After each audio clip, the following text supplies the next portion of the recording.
Paul Winstanley.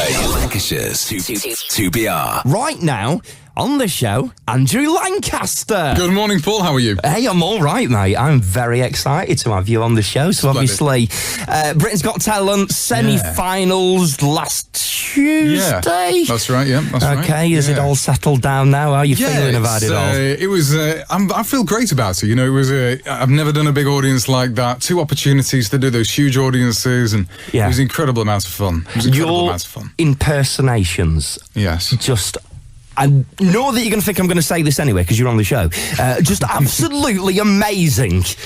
Completely blew me away. What was it like doing those impressions on live TV? Millions and millions watching, knowing that could go wrong at any time. And if it did go wrong, which it didn't, you'd look very silly. How did you feel about that? Yeah. I had to pull out, I would say, every professional bone in my body. Okay. But the point you make is an absolutely valid one. You know, fortunately, everybody liked them. But, you know, I've done stand-up before where jokes that work really well with one group of people do not necessarily work well with other people. So, there's always that chance. And I think that's where you've got to decide if you've got the guts to get on and do that sort of thing. If you're in a choir or something like that, you can say, it wasn't me that was out of key. It was him. It was him or her. Yeah, exactly. But no, there's nowhere to hide, but it's just you. And it's your material, and yeah, it's very scary. So you mentioned the past. What was in the past? What was the run-up to Britain's Got Talent? Well, the run-up to Britain's Got Talent was I trained as an actor. I've spent many years, as many actors do, you know, travelling back and forth to London, working what jobs I had when I could get them, and then doing a bit of acting here and then. And then a friend of mine said, "Why don't you do stand-up comedy?"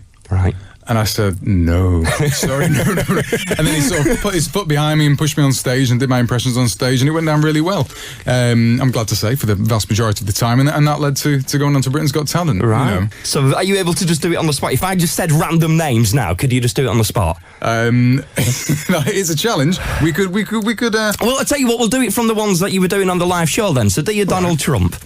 So I'll break down how to Trump. Okay, yeah, brilliant. So I would start off, you got the New York accent. So I think to myself, okay, use New York words like dog, bank job, hey boss. So use something like that, something like New York. And then it's his tongue. His tongue is actually quite I find it's quite far forward in his mouth. So if I did a New York accent with my tongue quite far forward, I'm already getting there. And then you use his words like beautiful, bigly. I think he's doing a great job. And already, as you can see, the audience can't see, but I've already got my hand by the side of my body, and my eyes are already half closed. I'm doing that flute thing with my mouth. It's going to be beautiful. I was literally closing my eyes then, and it's like Donald Trump. Open them, it's Andrew. Shut them, it's Donald Trump. That's so scary. In fact, it kind of ties in with something. Our breakfast presenter, Mike Graveston, so is Tatum and Mike in the morning. Ah, yes. He talks about Donald Trump a lot. Oh, really? He does. Oh, do tell. Wouldn't it be fun, Andrew, if Michael Graveston received a phone call from Donald Trump? I think it'd be rude not to. Are you up for that? Definitely. Let's do that next on 2BR. Splendid. I look forward to it. Lancashire's most accurate travel. 2BR. So we're here with Andrew Lancaster. So he got to the semi-finals on Britain's Got Talent. Now, Tatum and Mike in the morning. Mike's not a big fan of Donald Trump, is he? So wouldn't it be very awkward for Mike if he received a phone call from Donald Trump right now?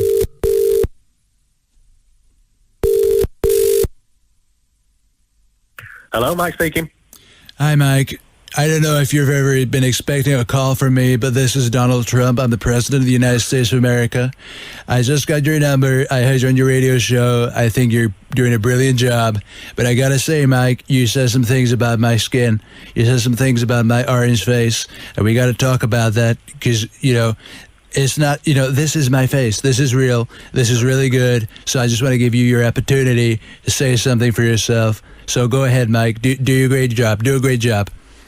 I don't like your tweets, Donald. You don't like my tweets? You know what? It doesn't matter. It doesn't matter. Tweets are, you know what the tweets are? The tweets are great for America. And, you know, America, you know, I gotta say, Mark, the tweets, a lot of people like them. Mark! And that's what I said, Mike. I said, Mark, listen, it doesn't matter, if your name's Mike Gaveston, Gravestone, I don't know. It doesn't matter. But you know what? People like those tweets. They like them more than Obama's tweets. And you know what? Obama is gone. Obama is gone, Mark. It doesn't matter. And my tweets, a lot of people like them. I think they're really great. And I think they're doing a great job. Okay. Hello, Mike. What is going on? Why am I talking to Donald Trump? You're talking to Andrew Lancaster from the semi-finals of Britain's Got Talent. Hello, Mike. Sorry to... I remember him. Hello, mate. Sorry about that, mate. Way. Do you know what I find really funny? Is you were just happy to have a conversation with somebody who just randomly out of the blue rang as Donald Trump. Oh, you know me, I'll talk to anyone. I was on the phone at O2 for about an hour once. O2. Did you know that O2 employs Sean Bean? He's great. Oh, that's so weird. Isn't it strange? Oh, that's so realistic. Sean, wow. Would you do your David Attenborough for Mike? Sharp. The thing is, Mike, I've been told that you like David Attenborough as well. So I'd just like to say, I'd like to say that you're a magnificent creature, and it's been a pleasure to study you. How about Brian Cox? Well, the other thing, Mike, even though, Donald Trump got your name wrong, I still think you're one of the wonders of the universe. No! Oh, no, that's so weird. Isn't it scary? Oh, that is so strange. Mike, you've made my day. Oh, can we not just stay on the phone all day? Just doing impressions. Can we have you Sean Bean again? Yeah, I don't know. It's kind of, I think to myself, what do I want to eat today? I think, oh no, there are no pies. It's great when there's a pie in the fridge, and then you just think, I could build a wall with these pies. They're fantastic. Great. Oh, that is so good. This is brilliant. Right, we're going to have to go. Have a lovely day. Thanks, Mike. You too. Bye. Take care, mate. Bye-bye. Bye, Donald. Bye. See you later. Goodbye. When I was 6 years old. 2BR. Proper music variety. It's Lancashire's 2BR. Hello, so are you with Andrew Lancaster from Britain's Got Talent? One of your voices that you actually did on the show was David Attenborough. Yes. Which I just thought was amazing. Good, thank you. Thank you. That's what I like to hear. And then I thought, I wonder if David Attenborough watches Love Island. Well, if he did, I think it would go something like this. Okay. So I think what you have to remember with Sir David is he's older, but his thoughts are very much alive, which is why he's still so very engaging. So I think we go something like this, you see, like this. So here we see Kendall Ray Knight, who coupled with Niall Aslam in the first show. The pair seemed to share some chemistry and certainly had a lot to talk about. However, in the second episode of the latest series, Adam swooped in and stole Kendall for himself. The pair enjoyed a dinner date before cuddling up in their homemade nest together, that is, and there they shared a steamy smooch. I'm dying to laugh all the way through that. Absolutely fascinating creatures. Can you try and teach me how to do a David Attenborough? Yeah, okay. Is that doable? Yeah. Is it doable? Well, I must say, Paul, you will be the first. I have the honour of having my first lesson. All right, okay. On-air lesson. So Okay. So the first thing I noticed with David Attenborough is, of course, like I say, he's a lot older, but he's not. It can be difficult to do old people without coming across as though you're being insulting, you see. So what I try to remember is, because his thoughts are so very much alive, he can still engage with people. So those eyes of his, you see, he's always interested in what he's looking at. So our audience now can't see this, but despite that, I think if you do that, and you've got this sort of downturned mouth now, so slightly down at the mouth, and he's very well spoken. So for you and me, we'd be tempted to say, like, look at this vulture. Yeah.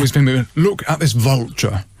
Look at this vulture. Almost. Oh, Yeah. that's a mile We could get there. We could get there. Here we see Yeah, I can kind of see he's working with a bit of practice. Yes, and but he's using quite a lot of breath now, you see. I think it's because he's older, of course.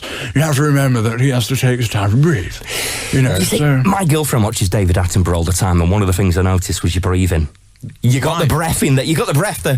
Very interesting. Yeah. Yeah. Your attention to detail is amazing. Excellent. It really is. Well, thank you. It really is. Well, there you go. So that was the first couple to kiss on Love Island, as spoken by David Attenborough. There you go. You heard it first here with Paul on 2BR.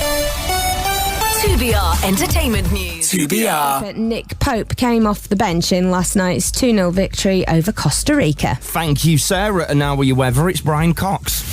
Get the latest weather and proper music variety straight to your pocket all day. Search 2BR in the App Store. So this weekend is going to be really lovely weather. It's going to be dry with warm sunny spells. It feels quite warm and it's going to be generally light winds and a maximum of 22 degrees.